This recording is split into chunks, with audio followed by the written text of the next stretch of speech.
فَإِن لَّمْ تَفْعَلُوا وَلَن تَفْعَلُوا فَاتَّقُوا النَّارَ الَّتِي وَقُودُهَا النَّاسُ وَالْحِجَارَةُ أُعِدَّتْ لِلْكَافِرِينَ. فَإِن لَّمْ تَفْعَلُوا وَلَن تَفْعَلُوا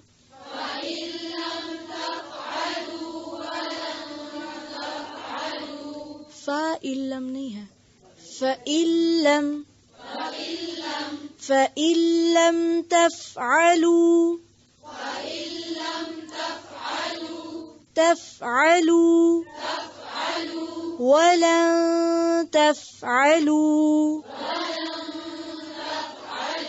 وَلَن تَفْعَلُوا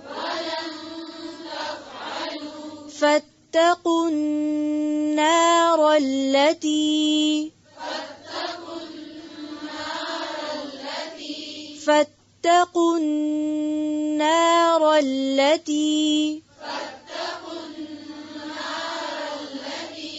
وَقُودُهَا النَّاسُ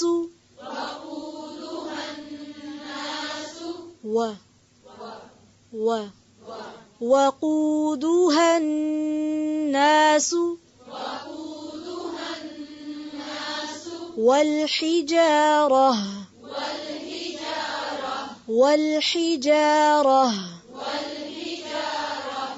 والحجارة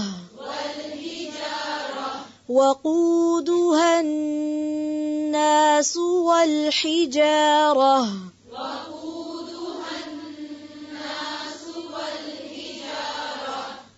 دھیان سے سنیں اور دیکھ کر پڑھیں.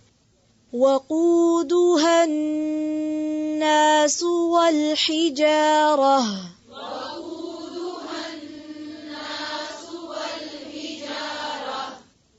فَإِن لَّمْ تَفْعَلُوا وَلَن تَفْعَلُوا فَاتَّقُوا النَّارَ الَّتِي وَقُودُهَا النَّاسُ وَالْحِجَارَةُ.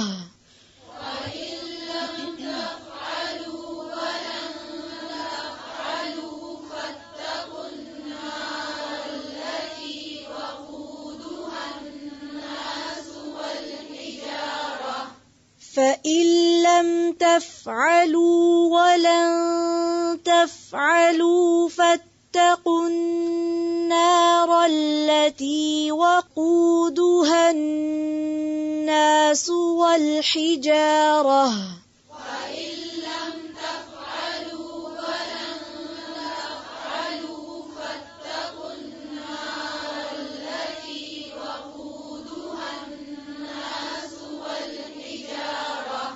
وقودها الناس والحجارة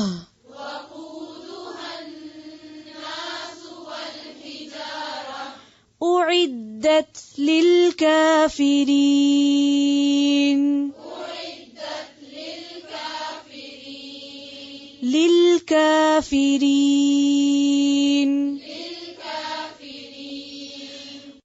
فَإِن پھر اگر لم نہ تفعلوا تم نے کیا ولن اور ہرگز نہیں تفعلوا تم کر سکو گے فاتقوا پس ڈرو النارا اس آگ سے التی وہ جو وقودها ایندھن ہے اس کا الناس انسان والحجارت اور پتھر اعدت تیار کی گئی ہے للکافرین کافروں کے لیے.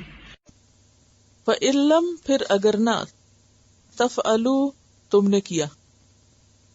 تفعلوا کا روٹ کیا ہوگا؟ فعل فعل کام. اگر تم نہ کر سکو یا نہ کیا تم نے ولن تفعلوا اور ہرگز نہ کر سکو گے فاتقوا النار پس بچو آگ سے. فتقو کیا روٹ ہوگا؟ واو قاف یہ بچو بچنے کے معنوں میں. النار آگ سے التی وہ جو وقودها ایندھن اس کا. وقود کا روٹ کیا ہے؟ واو قاف دال. وقدہ کا معنی ہوتا ہے روشن کرنا جلانا. پیچھے پڑھا آپ نے؟ کہاں پڑھا؟ استوقدا، جی ہاں. آپ دیکھ رہے ہیں نا کہ کتنی ریپیٹیشن ہے قرآن کے الفاظ میں، اس وجہ سے اس کا یاد کرنا کچھ مشکل نہیں. وقودها الناس، ایندھن اس کا لوگ ہیں، انسان ہے. والحجارۃ، اور پتھر. حجارہ سے ملتا جلتا کوئی لفظ آپ کو معلوم ہے؟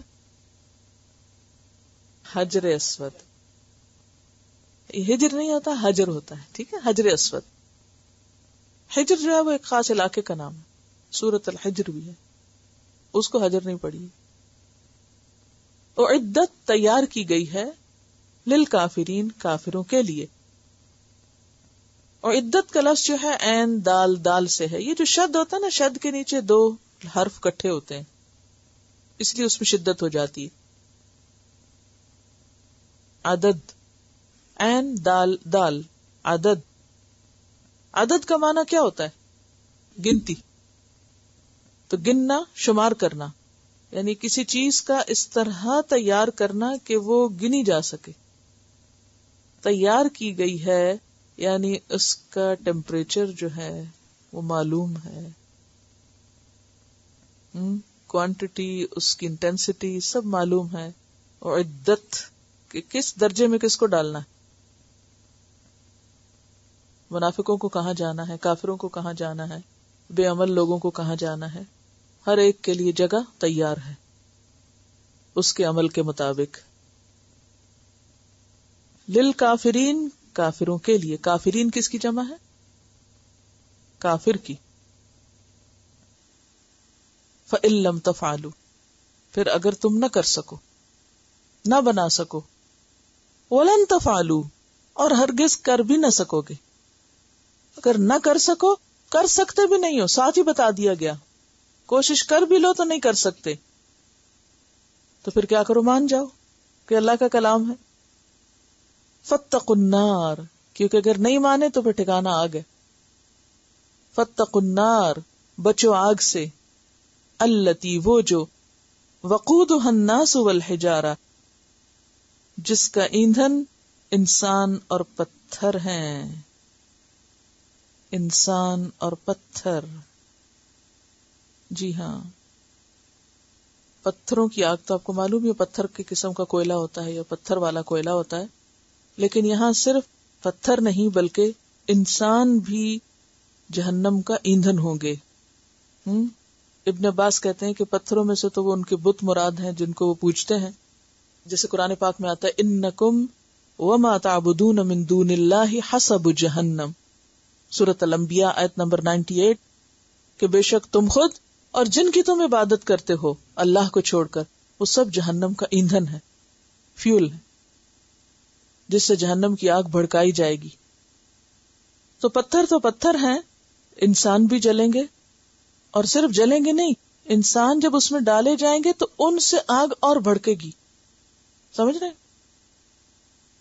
جیسے جلتی پہ تیل ڈالا جاتا نا، تو انسانوں کے جہنم میں جانے سے جہنم کی آگ اور تیز ہو جائے گی. کیوں؟ اب دیکھیے کہ انسانی جسم کے اندر ایک بڑی مقدار کیلشیم کی ہے، فاسفورس کی ہے. کیلشیم کیا ہوتا ہے؟ چونا ہوتا ہے نا، اس کے اندر سے حرارت نکلتی ہے. کبھی چونا دیکھا؟ اس کے اوپر پانی ڈالیں تو کیا ہوتا ہے؟ گرم ہو جاتا ہے نا، ببل نکلنے لگتے ہیں اس کے اندر سے. یہ کیلشیم ہی ہوتی ہے، وہ چونا ہوتا ہے. تو اس سے تو یعنی کہ خود ہیٹ نکلتی ہے. اور دوسرا فاسفورس یہ جو دیا سلائی ہوتی ہے ماچس، اس کے اوپر جو مٹیریل جلتا ہے جس کو آپ یوں رگڑتے ہیں تو کیا نکلتا ہے اس میں سے؟ شعلہ، آگ. تو یہ دونوں چیزیں تو آگ بھڑکانے والی ہیں اور حرارت خارج کرنے والی ہیں. جب جلتی ہوئی آگ، جہنم تو پہلے ہی دہک رہی، اس میں انسانوں کو ڈالا جائے گا تو یہ نہیں کہ وہ آگ ٹھنڈی ہو جائے گی یا مدھم ہو جائے گی، انسانوں کے پڑنے سے وہ اور بھڑکے گی. جہنم کی شدت اور تیزی کو محسوس کرایا گیا ہے کہ اس کو کوئی معمولی چیز مت سمجھو. اس قرآن میں شک کرنا اور اس قرآن سے ہدایت نہ لینا انسانوں کے لیے ہلاکت کا ذریعہ ہے. فاتقوا النار، بچو اس آگ سے. وقودها الناس، دیکھیے انسانوں کا ذکر پہلے ہے، جس کا ایندھن انسان ہے. والحجارہ، اور پتھر ہیں اعدت جو تیار کی گئی ہے، کی جا چکی ہے تیار. جہنم از دیر، موجود ہے اس وقت بھی، تیار ہے، بس انتظار ہے کس کا؟ کہ وہ دن آئے جو انصاف کا دن ہے، یوم الدین ہے، لوگوں کا فیصلہ ہو اور پھر جس کو جہاں جانا ہے وہاں پہنچے. لیکن وہ موجود ہے، اور یہی درست عقیدہ کہ جہنم موجود ہے، یہ نہیں کہ قیامت کے دن بننا شروع ہوگی. اسی لیے نبی صلی اللہ علیہ وسلم جو معراج پہ تشریف لے گئے تو آپ کو دکھائی گئی، وہ صرف ایک خیالی چیز نہیں تھی، وہ اصل تھی. اب اگلا سوال یہ کہ وہ کہاں ہے؟ کیا زمین کے اندر ہے جہنم یا باہر ہے؟ اس روز آپ نے گیلیکسیز اور کائنات کے جو وسعت ہے اس کے بارے میں پڑھا تھا کہ ہماری زمین کیا چیز ہے، اس میں ذرے جتنی بھی نہیں. اگر ساری چیزوں کو سامنے رکھ کے ہم دیکھیں تو پھر جنت کی تعریف قرآن پاک میں بتائی گئی ہے کہ عرضها السماوات والارض، آسمان و زمین برابر ہے. تو اسی طرح جہنم بھی بہت وسیع ہے، لہا سبعۃ ابواب، 7 دروازے ہیں اس کے. تو اس کے لیے کچھ ضروری نہیں کہ وہ زمین کے کور میں ہو، وہ کہیں بھی ہو سکتی. وہ کہاں ہے اللہ ہی بہتر جانتا ہے، لیکن وہ موجود ہے. اعدت جو تیار کی گئی ہے، للکافرین، کافروں کے لیے، نہ ماننے والوں کے لیے. پھر جہنم کا تصور مجھے یوں لگ رہا تھا جیسے کوئی پھینکا گیا جہنم میں اور بھڑک اٹھا، بالکل جیسے DSLI کا شعلہ، وہ ماچس کو آپ رگڑتے ہیں تو بھڑک اٹھتی ہے نا. تو بالکل مجھے اس طرح تصور میں آ رہا تھا کہ جیسے وہ گیا انسان، وہ گیا اندر اور بھڑک اٹھا، یعنی اور شعلہ بلند ہوا. خود انسانوں کے اندر جانے سے انسانوں کے جسموں سے شعلے نکل رہے ہوں گے، وہ جلانے کا کام دے رہے ہوں گے. ایک کے بعد ایک انسان کی اس میں پریزنس یا وجود جو ہے وہ آگ بھڑکانے کا اور جہنم کو اور تپانے کا ذریعہ بن جائے گا.